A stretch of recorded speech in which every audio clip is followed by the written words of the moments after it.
বাংলাদেশ মানুষ মনে করছে যে আমরা ওসমান হাদিকে তার সুস্থতার জন্য বিদেশে পাঠিয়েছি, আর বাংলাদেশের সুস্থতার জন্য আমরা আওয়ামী লীগকে ভারত পাঠাবো।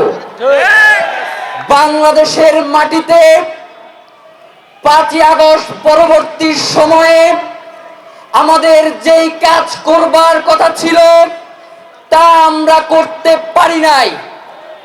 আজ থেকে আমরা সেই দায়িত্ব গ্রহণ করলাম। 5ই আগস্টের যেই কাজ আমাদের অসমাপ্ত রয়ে গেছে, আমরা সেই কাজ আজ থেকে পূরণ করবার ঘোষণা দিলাম। বাংলাদেশের মাটিতে যারা ভারতের আধিপত্যবাদকে লালন করবে, ভারতের দাবিদারি করবে, সে বাংলাদেশের যত বড় রাজনৈতিক শক্তি হোক না কেন আমরা পরোয়া করি না।